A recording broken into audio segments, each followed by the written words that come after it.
احد کی پہاڑیوں کے اندر جو بستیاں آباد ہیں وہاں کے رہنے والوں نے ایک رات کسی عورت کی چیخیں سنی۔ 3-4 دلیر قسم کے آدمی گھوڑوں پر سوار ہو کر تلواریں اور برچیاں اٹھائے سرپٹ دوڑے گئے، لیکن انہیں وہاں کوئی عورت نظر نہ آئی اور چیخیں بھی خاموش ہو گئیں۔ وہ ادھر ادھر گھوم پھر کر واپس آ گئے۔ خالد بن ولید نے پوچھا، یہ چیخیں صحرائی لومڑیوں یا کسی بھیڑیے کی بھی ہو سکتی ہیں؟ ابو جریج نے کہا، بھیڑیے اور عورت کی چیخ میں بہت فرق ہے۔ لوگ اسے کسی مظلوم عورت کی چیخیں سمجھے تھے۔ وہ یہ سمجھ کر چپ ہو گئے کہ کسی عورت کو ڈاکو لے جا رہے ہوں گے یا وہ کسی ظالم خاوند کی بیوی ہوگی اور وہ سفر میں ہوں گے۔ لیکن اگلی رات یہ چیخیں ایک اور بستی کے قریب سنائی دی۔ وہاں کے چند آدمی بھی ان چیخوں کے تعاقب میں گئے، لیکن انہیں کچھ نظر نہ آیا۔ اس کے بعد دوسری تیسری رات کچھ دیر کے لیے یہ نسوانی چیخیں سنائی دیتی اور رات کی خاموشی میں تحلیل ہو جاتی۔ پھر ان پہاڑیوں کے اندر رہنے والے لوگوں نے بتایا کہ اب چیخوں کے ساتھ عورت کی پکار بھی سنائی دیتی ہے، جرید کہاں ہو؟ آ جاؤ۔ وہاں کے لوگ جرید نام کے کسی آدمی کو نہیں جانتے تھے۔ ان کے بزرگوں نے کہا کہ یہ کسی مرے ہوئے آدمی کی بدرو ہے جو عورت کے روپ میں چیخ چلا رہے ہیں۔ ابو جریج کے بولنے کے انداز میں ایسا تاثر تھا جو ہر کسی کو متاثر کر دیا کرتا، لیکن خالد کے چہرے پر کوئی تاثر نہ تھا جس سے پتہ چلتا کہ وہ قبیلہ غطفان کے اس بوڑھے کی باتوں سے متاثر ہو رہا ہے۔ ابو جریج نے کہا، لوگوں نے اس راستے سے گزرنا چھوڑ دیا جہاں یہ آوازیں عموماً سنائی دیا کرتی تھیں۔ ایک روز یوں ہوا کہ 2 گھڑ سوار جو بڑے لمبے سفر پر تھے ایک بستی میں گھوڑے سرپٹ دوڑاتے پہنچے۔ گھوڑوں کا پسینہ یوں پھوٹ رہا تھا جیسے وہ پانی میں سے گزر کر آئے ہوں۔ ہانپتے کانپتے سواروں پر خوف طاری تھا۔ انہوں نے بتایا کہ وہ ایک وادی میں سے گزر رہے تھے کہ انہوں نے کسی عورت کی پکار سنی، جرید ٹھہر جاؤ میں آ رہی ہوں۔ ان گھڑ سواروں نے ادھر دیکھا جدھر سے آواز آ رہی تھی۔ ایک پہاڑی کی چوٹی پر ایک عورت کھڑی ان گھڑ سواروں کو پکار رہی تھی۔ وہ تھی تو دور لیکن جوان لگتی تھی۔ وہ پہاڑی سے اترنے لگی تو دونوں گھڑ سواروں نے ڈر کر ایڑ لگا دی۔ سامنے والی چٹان گھومتی تھی۔ گھڑ سوار اس کے مطابق وادی میں گھوم گئے۔ انہیں 3-4 مزید موڑ مڑنے پڑے۔ گھبراہٹ میں وہ راستے سے بھٹک گئے۔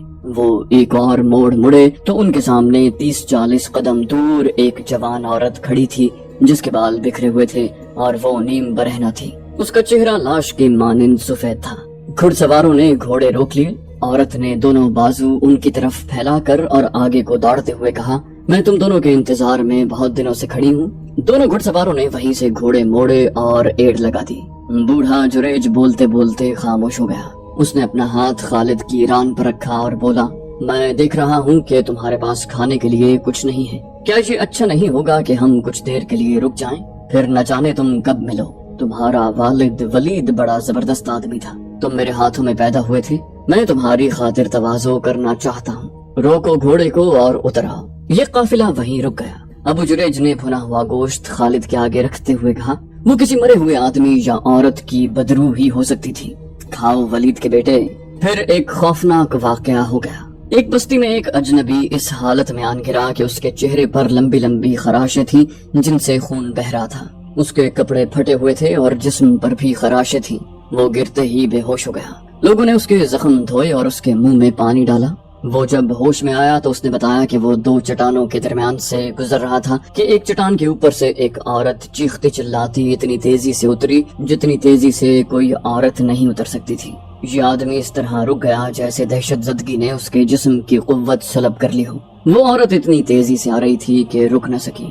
وہ اس آدمی سے ٹکرائی اور چیخ نما آواز میں بولی، تم آ گئے جرید، میں جانتی تھی تم زندہ ہو، آؤ چلیں۔ اس شخص نے اسے بتایا کہ وہ جرید نہیں، لیکن وہ عورت اسے بازو سے پکڑ کر گھسیٹتی رہی اور کہتی رہی، تم جرید ہو، تم ہی جرید ہو۔ اس شخص نے اس سے آزاد ہونے کی کوشش میں اسے دھکا دیا۔ وہ گر پڑی اور اٹھ کھڑی ہوئی۔ یہ آدمی اسے کوئی پاگل عورت سمجھ کر وہیں کھڑا رہا۔ وہ اس طرح اس کی طرف آئی کہ اس کے دانت بھیڑیوں کی طرح باہر نکلے ہوئے تھے اور اس نے ہاتھ اس طرح آگے کر رکھے تھے کہ اس کی انگلیاں درندوں کے پنجوں کی طرح ٹیڑھی ہو گئی تھی۔ وہ آدمی ڈر کر الٹے قدم پیچھے ہٹا اور ایک پتھر سے ٹھوکر کھا کر پیٹھ کے بل گرا۔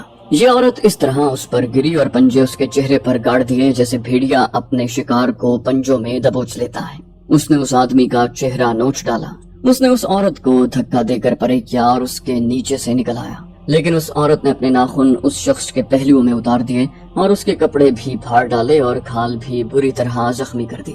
اس زخمی نے بتایا کہ اس عورت کی آنکھوں اور منہ سے شعلے سے نکلتے ہوئے محسوس ہوتے تھے۔ وہ اسے انسانوں کے روپ میں آیا ہوا کوئی درندہ سمجھا۔ اس آدمی کے پاس خنجر تھا، لیکن اس کے ہوش ایسے گم ہوئے کہ وہ خنجر نکالنا بھول گیا۔ اتفاق سے اس آدمی کے ہاتھ میں اس عورت کے بال آ گئے۔ اس نے بالوں کو مٹھی میں لے کر زور سے جھٹکا دیا۔ وہ عورت چٹان پر گری۔ یہ آدمی بھاگ اٹھا۔ اسے اپنے پیچھے اس عورت کی چیخیں سنائی دیتی رہیں۔ اسے بالکل یاد نہیں تھا وہ اس بستی تک کس طرح پہنچا ہے۔ وہ ان خراشوں کی وجہ سے بے ہوش نہیں ہوا تھا۔ اس پر دہشت سوار تھی۔ پھر دو مسافروں نے بتایا کہ انہوں نے راستے میں ایک آدمی کی لاش پڑی دیکھی ہے جسے کسی درندے نے چیر پھاڑ کر ہلاک کیا ہوگا۔ انہوں نے بتایا کہ اس کے کپڑے پھٹے ہوئے تھے اور تمام جسم پر خراشیں تھیں۔ اس جگہ کے قریب جس جگہ اس عورت کی موجودگی بتائی جا سکتی تھی چھوٹی سی ایک بستی تھی۔ وہاں کے لوگوں نے نقل مکانی کا ارادہ کر لیا، لیکن یہودی جادوگر لیس بن موشان پہنچ گیا۔ اسے کسی طرح پتہ چل گیا تھا کہ ایک عورت اس علاقے میں جرید جرید پکارتی اور چیختی چلاتی رہتی ہے، اور جو آدمی اس کے ہاتھ آ جائے اسے چیر پھاڑ دیتی ہے۔ ابو جریج نے خالد کو باقی کہانی یوں سنائی۔ اسے بدروحوں کے علم کے ساتھ گہری دلچسپی تھی اور وہ لیس بن موشان کو بھی جانتا تھا۔ جب اسے پتہ چلا کہ یہودی جادوگر وہاں پہنچ گیا ہے تو وہ بھی گھوڑے پر سوار ہوا اور وہاں جا پہنچا۔ وہ اس بستی میں جا پہنچا جہاں لیس بن موشان آ کر ٹھہرا تھا۔ بوڑھے لیس بن موشان نے اٹھ کر بازو پھیلاتے ہوئے کہا، ابو جریج تم یہاں کیسے آ گئے؟ ابو جریج نے اس سے بغل گیر ہوتے ہوئے کہا، میں یہ سن کر آیا ہوں کہ تم اس بدروح پر قابو پانے کے لیے آئے ہو۔ کیا میں نے ٹھیک سنا ہے کہ اس بدروح نے یا وہ جو کچھ بھی ہے 2-3 آدمیوں کو چیر پھاڑ دیا ہے؟ لیس بن موشان نے ایسی آواز میں کہا جو ملال اور پریشانی سے دبی ہوئی تھی۔ اس نے کہا، وہ بدروح نہیں میرے بھائی، وہ خدائے یہودا کی سچی نام لیوا ایک جوان عورت ہے۔ اس نے اپنی جوانی، اپنے حسن اور اپنی زندگی یہودیت کے نام پر وقف کر رکھی تھی۔ اس کا نام یوحاوا ہے۔ میں نے اسے مکہ میں 2-4 مرتبہ دیکھا تھا۔ ابو جریج نے کہا، اس کے کچھ جھوٹے سچے قصے بھی سنے تھے۔ یہ بھی سنا تھا کہ اس نے قریش کے ایک آدمی جرید بن مسیب کو تمہارے پاس لا کر محمد صلی اللہ علیہ وسلم کے قتل کے لیے تیار کیا تھا۔ پھر میں نے یہ بھی سنا تھا کہ تم اور یوحاوا مسلمانوں کے محاصرے سے نکل گئے تھے اور جرید پیچھے رہ گیا تھا۔ اگر یوحاوا زندہ ہے اور وہ بدروح نہیں تو وہ اس حالت تک کس طرح پہنچی ہے؟ لیس بن موشان نے کہا، اس نے اپنا سب کچھ خدائے یہودا کے نام پر قربان کر رکھا تھا، لیکن وہ آخر انسان تھی، جوان تھی، وہ جذبات کی قربانی نہ دے سکی۔ اس نے جرید کی محبت کو اپنی روح میں اتار لیا تھا۔ جرید پر جتنا اثر میرے خاص عمل کا تھا اتنا ہی یوحاوا کی والہانہ محبت کا۔ ابو جریج نے کہا، میں سمجھ گیا، اسے جرید بن مسیب کی موت نے پاگل کر دیا ہے۔ کیا تمہارا عمل اور جادو اس عورت پر نہیں چل سکتا؟ لیس بن موشان نے لمبی آہ بھری اور بے نور آنکھوں سے ابو جریج کو ٹکٹکی باندھ کر دیکھا اور کچھ دیر چپ رہنے کے بعد کہا، میرا عمل اس پر کیا اثر کرتا؟ وہ مجھے بھی چیر پھاڑنے کو مجھ پر ٹوٹ پڑتی تھی۔ میرا عمل اس صورت میں کام کرتا کہ میں اس کی آنکھوں میں آنکھیں ڈال سکتا اور میرا ہاتھ تھوڑی دیر کے لیے اس کے ماتھے پر رہتا۔ ابو جریج نے کہا، جہاں تک میں اس علم کو سمجھتا ہوں وہ پہلے ہی پاگل ہو چکی تھی اور تمہیں اپنا دشمن سمجھنے لگی تھی۔ لیس بن موشان نے کہا، اور اسے مجھ سے دشمنی یہ تھی کہ میں جرید کو مسلمانوں کے رحم و کرم پر چھوڑایا تھا۔ میں اسے اپنے ساتھ لا سکتا تھا، لیکن وہ اس حد تک میرے طلسماتی علم کے زیر اثر آ چکا تھا کہ ہم اسے زبردستی لاتے تو وہ شاید مجھے یا یوحاوا کو قتل کر دیتا۔ میں نے اس کے ذہن میں درندگی کا ایسا تاثر پیدا کر دیا تھا کہ وہ قتل و غارت کے سوا اور کچھ نہیں سوچ سکتا تھا۔ اگر میں ایک درخت کی طرف یہ اشارہ کر کے کہتا کہ یہ ہے محمد تو وہ تلوار اس درخت کے تنے میں اتار دیتا۔ مجھے یہ توقع بھی تھی کہ یہ پیچھے رہ گیا تو ہو سکتا ہے کہ محمد صلی اللہ علیہ وسلم تک پہنچ جائے اور اسے قتل کر دے، لیکن وہ خود قتل ہو گیا۔ ابو جریج نے پوچھا، کیا تم اب یوحاوا پر قابو پا سکو گے؟ لیس بن موشان نے کہا، مجھے امید ہے کہ میں اسے اپنے اثر میں لے آؤں گا۔ ابو جریج نے پوچھا، کیا تم مجھے اس کام میں شریک کر سکو گے؟ میں کچھ جاننا چاہتا ہوں، کچھ سیکھنا چاہتا ہوں۔ لیس بن موشان بولا، اگر بڑھاپا تمہیں چلنے دے تو چلو، میں تھوڑی دیر تک روانہ ہونے والا ہوں۔ یہاں کے کچھ آدمی میرے ساتھ چلنے کے لیے تیار ہو گئے ہیں۔ بوڑھے ابو جریج نے اپنے پاس بیٹھے ہوئے خالد بن ولید کے کندھے پر ہاتھ رکھ کر جذباتی لہجے میں کہا، اور پھر خالد بن ولید، ہم دونوں بوڑھے اونٹوں پر سوار اس پہاڑی علاقے میں پہنچے جہاں کے متعلق بتایا گیا تھا کہ ایک عورت کو دیکھا گیا ہے۔ ہم تنگ سی ایک وادی میں داخل ہو گئے۔ ہمارے پیچھے 10-12 گھڑ سوار اور 3-4 شتر سوار تھے۔ وادی میں داخل ہوئے تو ان سب نے کمانوں میں تیر ڈال لیے۔ وادی آگے جا کر کھل گئی۔ ہم دائیں کو گھومے تو ہمیں کئی گدھ نظر آئے جو کسی مردار کو کھا رہے تھے۔ ایک صحرائی لومڑی گدھوں میں سے دوڑتی ہوئی نکلی۔ میں نے دیکھا اس کے منہ میں ایک انسانی بازو تھا اور لومڑیاں بھاگی اور گدھ اڑ گئے۔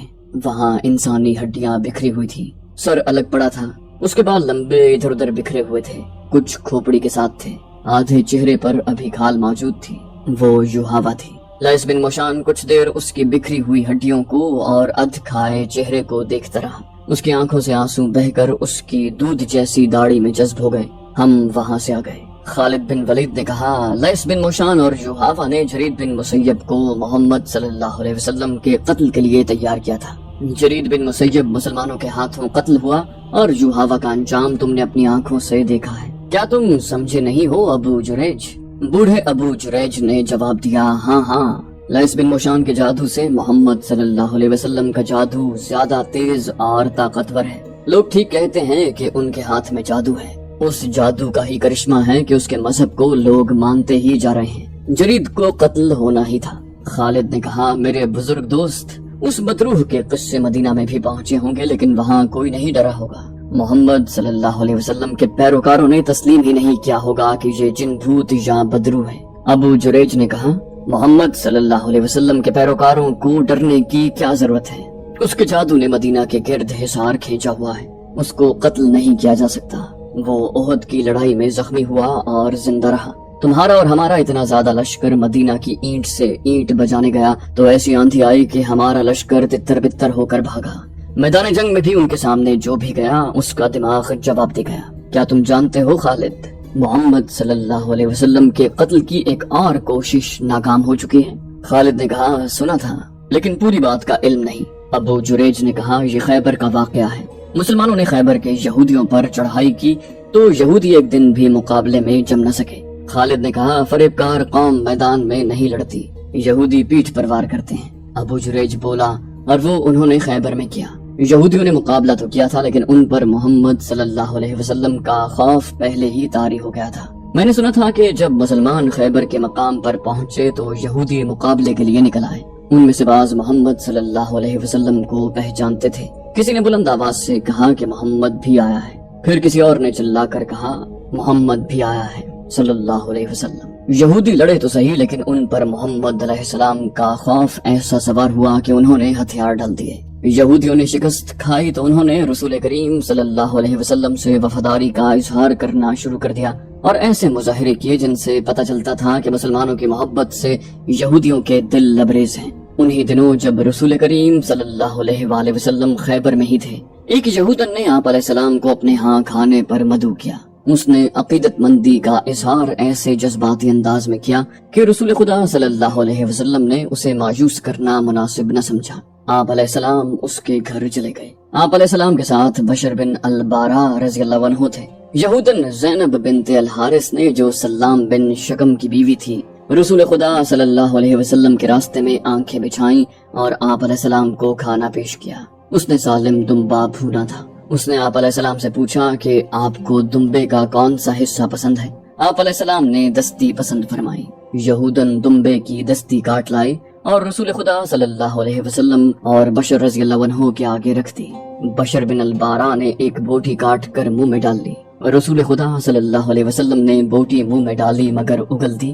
آپ علیہ السلام نے فرمایا، مت کھانا بشر، اس گوشت میں زہر ملا ہوا ہے۔ بشر بن البارا رضی اللہ عنہ بوٹی چبا رہے تھے۔ انہوں نے اگل تو دی لیکن زہر لعاب دہن کے ساتھ حلق سے اتر چکا تھا۔ آپ علیہ السلام نے فرمایا، اے یہودن، کیا میں غلط کہہ رہا ہوں کہ تو نے اس گوشت میں زہر ملایا ہے؟ یہودن انکار نہیں کر سکتی تھی، اس کے جرم کا ثبوت سامنے آ گیا تھا۔ بشر رضی اللہ عنہ حلق پر ہاتھ رکھ کر اٹھے اور چکرا کر گر پڑے۔ زہر اتنا تیز تھا کہ اس نے بشر رضی اللہ عنہ کو پھر اٹھنے نہ دیا۔ وہ زہر کی تلخی سے تڑپے اور فوت ہو گئے۔ یہودن نے بڑی دلیری سے اعتراف کیا، اے محمد، خدائے یہودا کی قسم، یہ میرا فرض تھا جو میں نے ادا کیا۔ رسول اللہ صلی اللہ علیہ وسلم نے اس یہودن اور اس کے خاوند کے قتل کا حکم فرمایا اور خیبر کے یہودیوں کے ساتھ آپ علیہ السلام نے جو مشفقانہ رویہ اختیار کیا تھا وہ ان کی ذہنیت کے مطابق بدل دیا۔ ابن اسحاق لکھتے ہیں، مروان بن عثمان نے مجھے بتایا تھا کہ رسول خدا صلی اللہ علیہ وسلم آخری مرض میں مبتلا تھے۔ آپ علیہ السلام نے وفات سے 2-3 روز پہلے بشر البارہ کو جب وہ آپ علیہ السلام کے پاس بیٹھی ہوئی تھی فرمایا، بشر، میں آج بھی اپنے جسم میں اس زہر کا اثر محسوس کر رہا ہوں جو اس یہودر نے گوشت میں ملایا تھا۔ میں نے گوشت چبایا نہیں، اگل دیا تھا، مگر زہر کا اثر آج تک موجود ہے۔ خالد بن ولید نے کہا، محمد کو کوئی قتل نہیں کر سکتا۔ ابو جریج نے کہا، آخر کب تک؟ اس کا جادو کب تک چلے گا؟ اسے ایک نہ ایک دن قتل ہونا ہے خالد۔ ابو جریج نے خالد کے قریب ہوتے ہوئے پوچھا، کیا تم نے محمد صلی اللہ علیہ وسلم کے قتل کی کوئی ترکیب کبھی سوچی ہے؟ خالد نے جواب دیا، کئی بار۔ جس روز میرے قبیلے نے بدر کے میدان میں شکست کھائی تھی، اس روز سے محمد صلی اللہ علیہ وسلم کو اپنے ہاتھوں سے قتل کرنے کی ترکیب سوچ رہا ہوں، لیکن میری ترکیب کارگر نہیں ہوئی۔ ابو جریج نے کہا، کیا وہ ترکیب مجھے بتاؤ گے؟ خالد نے جواب دیا، کیوں نہیں، بڑی آسان ترکیب ہے، یہ ہے کھلے میدان میں آمنے سامنے کی لڑائی، لیکن میں ایک لشکر کے مقابلے میں اکیلا نہیں لڑ سکتا، ہم 3 لڑائیاں ہار چکے ہیں۔ ابو جریج نے قہقہہ لگا کر کہا، خدا کی قسم، میں نے کبھی نہیں سوچا تھا کہ ولید کا بیٹا بے وقوف ہو سکتا ہے۔ میں یہودیوں جیسی ترکیب کی بات کر رہا ہوں، میں دھوکے اور فریب کی بات کر رہا ہوں۔ محمد صلی اللہ علیہ وسلم کو تم آمنے سامنے کی لڑائی میں نہیں مار سکتے۔ خالد نے کہا، اور تم اسے فریب کاری سے نہیں مار سکتے، فریب کبھی کامیاب نہیں ہوا۔ بوڑھا ابو جریج خالد کی طرف جھکا اور اس کے سینے پر انگلی رکھ کر بولا، کسی اور کا فریب ناکام ہو سکتا ہے، یہودیوں کا فریب ناکام نہیں ہوگا۔ اس کی وجہ یہ ہے کہ فریب کاری یہودیوں کے مذہب میں شامل ہے۔ میں لیس بن موشان کا دوست ہوں، کبھی اس کی باتیں سنو، وہ دانش مند ہے، اس کی زبان میں جادو ہے، وہ تمہیں زبان سے مسحور کر دے گا۔ وہ کہتا ہے کہ سال لگ جائیں گے، صدیاں گزر جائیں گی، آخر فتح یہودیوں کی ہوگی۔ دنیا میں کامیاب ہوگا تو صرف فریب کامیاب ہوگا۔ مسلمان ابھی تعداد میں تھوڑے ہیں، اس لیے ان میں اتفاق اور اتحاد ہے۔ اگر ان کی تعداد بڑھ گئی تو یہودی ایسے طریقوں سے ان میں تفرقہ ڈالیں گے کہ مسلمان آپس میں لڑتے رہیں گے اور سمجھ نہ سکیں گے کہ یہ یہودیوں کی کارستانی ہے۔ محمد صلی اللہ علیہ وسلم انہیں یکجان رکھنے کے لیے کب تک زندہ رہے گا؟ خالد اٹھ کھڑا ہوا، ابو جریج بھی اٹھا۔ خالد نے دونوں ہاتھ آگے کیے، ابو جریج نے اس کے ہاتھ اپنے ہاتھوں میں لے لیے۔ مصافحہ کر کے خالد اپنے گھوڑے پر سوار ہو گیا۔ ابو جریج نے پوچھا، تم نے یہ تو بتایا نہیں کہ کہاں جا رہے ہو؟ خالد بن ولید نے کہا، مدینے۔ ابو جریج نے حیرت سے پوچھا، مدینے؟ وہاں کیا کرنے جا رہے ہو؟ اپنے دشمن کے پاس؟ خالد بن ولید نے کہا، میں محمد صلی اللہ علیہ وسلم کا جادو دیکھنے جا رہا ہوں۔ یہ کہہ کر اس نے گھوڑے کو ایڑ لگا دی۔ اس نے کچھ دور جا کر پیچھے دیکھا، اسے ابو جریج کا قافلہ نظر نہ آیا۔ خالد نشیبی جگہ سے نکل کر دور چلا گیا تھا۔ تو دوستو، یہ تھی ہماری آج کی ایپیسوڈ۔ امید کرتے ہیں آپ کو ہماری ایپیسوڈ پسند آئی ہوگی۔ جانے سے پہلے اس ویڈیو کو لائک، شیئر اور کامنٹ کرنا مت بھولیے، اور اگر آپ ہمارے چینل پر نئے ہیں تو اسے سبسکرائب کیجیے اور بیل آئیکن پر کلک کیجیے تاکہ آپ کو تمام ویڈیوز فوراً ملتی رہیں۔ اگلی ویڈیو تک کے لیے اپنا خیال رکھیے۔ اللہ حافظ۔